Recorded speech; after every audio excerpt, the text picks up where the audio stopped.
Good morning and welcome to our second week on how do we practically trust God. We'll have 3 videos today, just like we did last week. Towards the end of last week, we read Psalm 136. I'd like to start by reading the first part of that psalm again. Give thanks to the Lord, for he is good, for his steadfast love endures forever. Give thanks to the God of gods, for his steadfast love endures forever.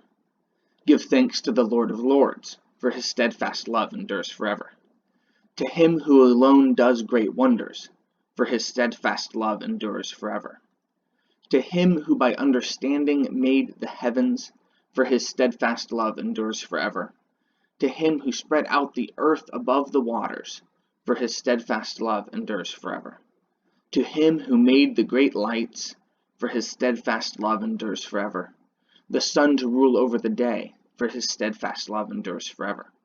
The moon and stars to rule over the night, for his steadfast love endures forever.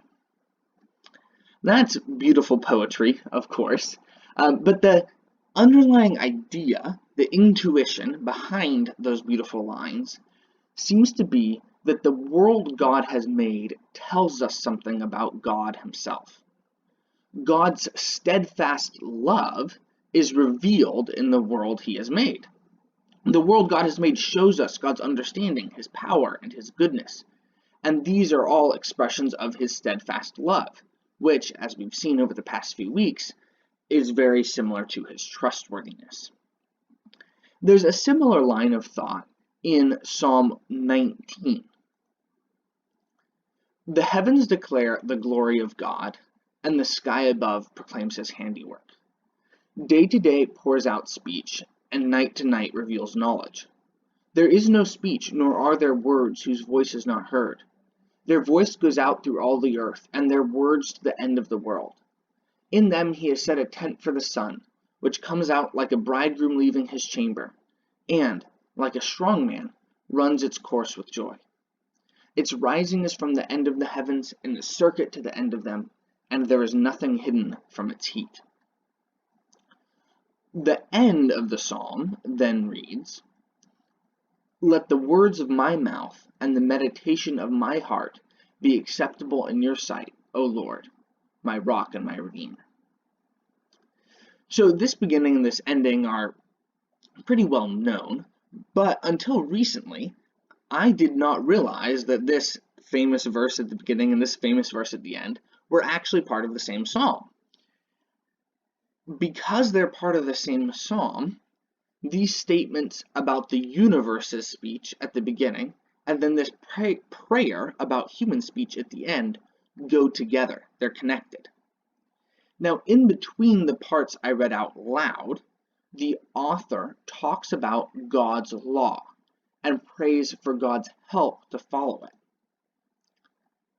So altogether, the psalmist seems to be asking, God, let my speech be as good as the universe's. Let my heart be as pure as the sky. The intuition here is that God's good world is connected to God's good character, and we are accountable to God for our words and thoughts. So together, these two psalms contain two ideas.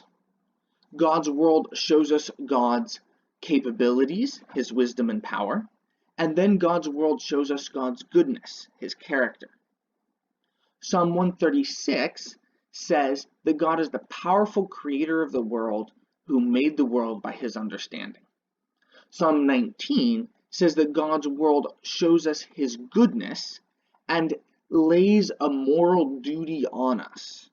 We have to be more like the good world God has made than we are.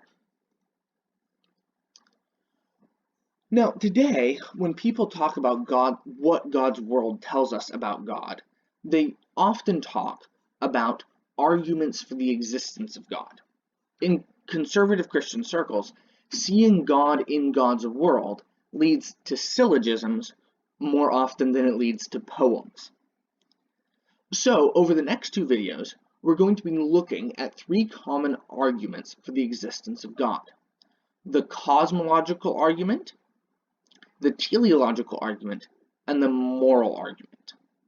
The cosmological and teleological arguments are about God's capabilities.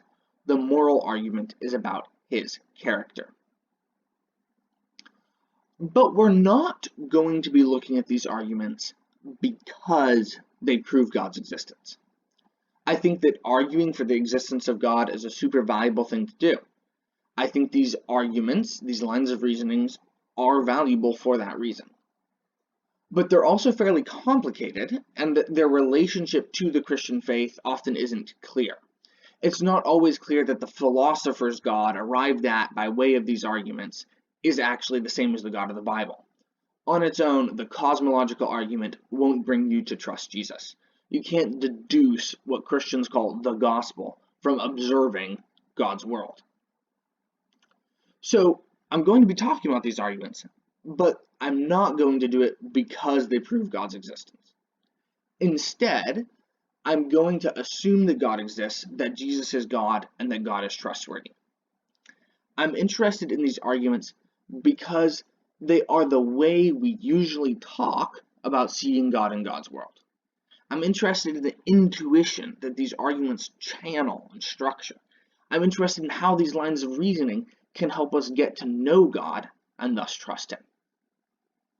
So for our purposes today, I'm arguing that these arguments can provide confirmation of God's existence and trustworthiness, but I'm not claiming that they can demonstrate God's existence or trustworthiness.